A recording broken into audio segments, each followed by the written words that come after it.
Costa Concordia. The Costa Concordia. The Costa Concordia. The Costa Concordia. The Costa Concordia. Costa Concordia. The Costa Concordia. Costa Concordia. El desastre del Costa Concordia es una tragedia que cobró docenas de vidas, pero quedó registrado como totalmente evitable y que nunca debió ocurrir. El desastre fue causado porque el capitán se desvió del curso. Y no fue para esquivar un iceberg o arreglar un problema del motor. Quería hacer una maniobra llamativa conocida como saludo marítimo. Es cuando un crucero enorme navega demasiado cerca de la costa para que la gente en tierra pueda saludar. Desafortunadamente se convirtió en el saludo más catastrófico de la historia, cobrando 32 vidas. Era 2012. Más de 4,000 personas abordaron el Costa Concordia para un relajado crucero de 7 días por el Mediterráneo. Pero el capitán Francesco Schettino no estaba conforme con solo seguir una ruta segura y aburrida.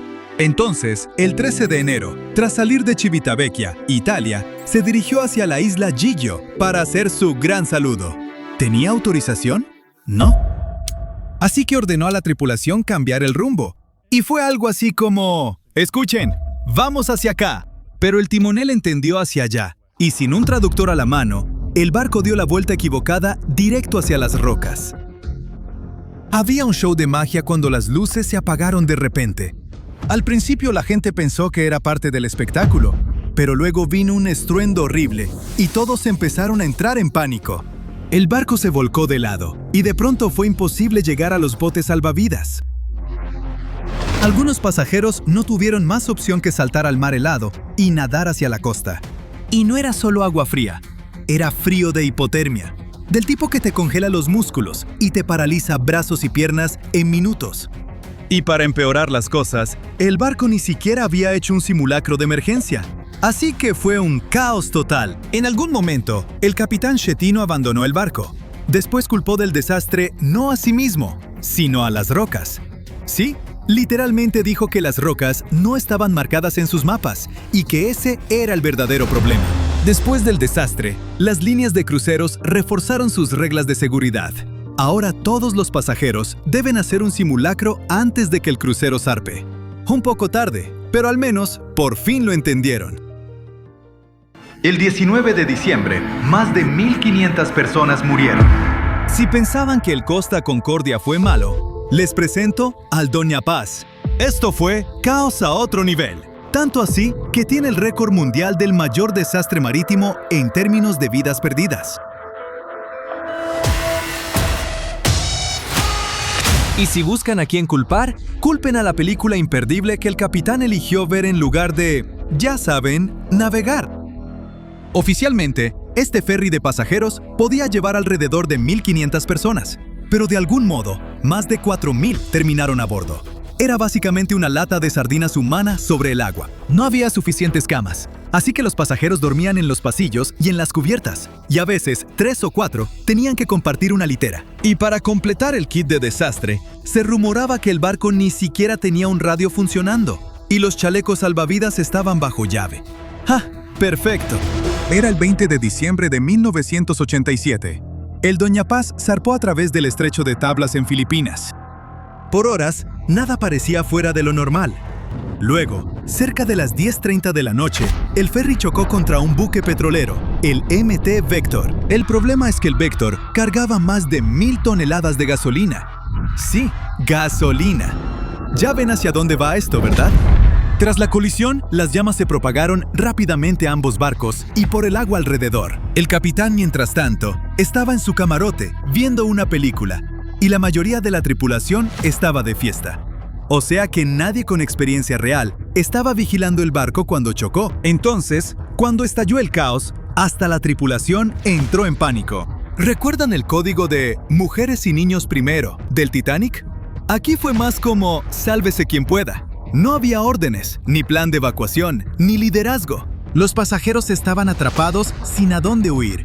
Algunos tuvieron que saltar del barco, solo para caer en aguas en llamas. Otros ni siquiera tuvieron tiempo de reaccionar. De más de 4,000 personas a bordo, solo 25 sobrevivieron. Lo que aprendimos de este desastre es que, sí, hay un límite de cuántas personas puedes meter en un barco.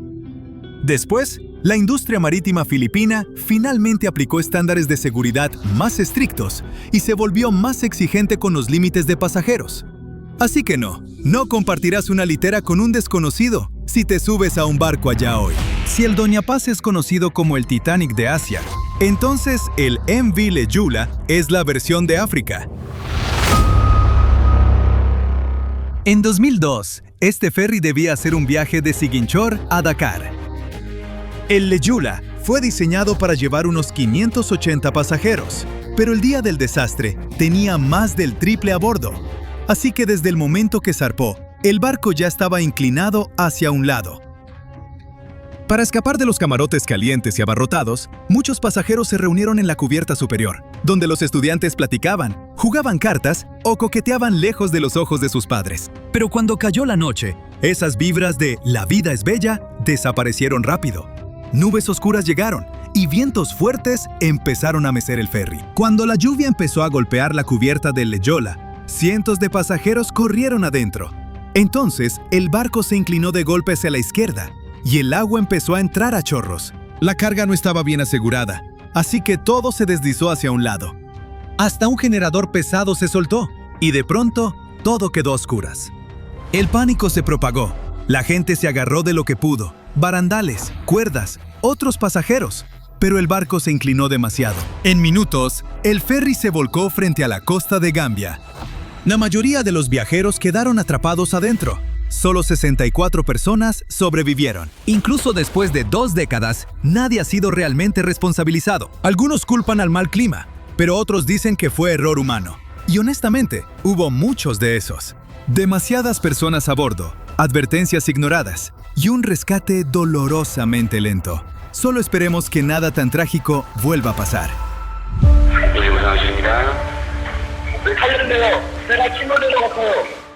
El último desastre de nuestra lista cambió a Corea del Sur. Hablamos del MV Sewol. Era abril de 2014. Un ferry con 476 personas, la mayoría estudiantes de preparatoria. Se suponía que sería un viaje divertido a la isla Jeju. Ya saben, selfies, botanas, brisa marina. Pero 304 personas nunca regresaron a casa. Los que sobrevivieron fueron rescatados principalmente por barcos pesqueros y embarcaciones comerciales cercanas, porque el equipo de rescate oficial tardó unos 30 minutos en llegar. Así es, 30 minutos. Y ese retraso fue solo una pieza de un desastre mucho mayor. Esto fue una tragedia completamente prevenible desde el inicio. El viaje empezó bien. Luego, cerca de las 8:48 de la mañana, el Sewol dio una vuelta brusca y de pronto empezó a inclinarse. ¿Pero qué tan brusca tiene que ser una vuelta para voltear un barco tan grande? O sea, no es un kayak.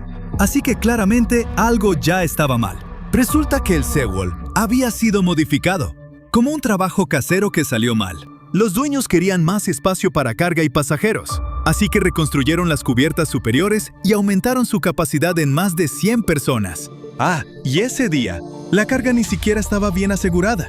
Así que sí, era un desastre esperando pasar. Cuando el barco se inclinó, toda esa carga extra se deslizó hacia un lado, haciéndolo inclinarse aún más.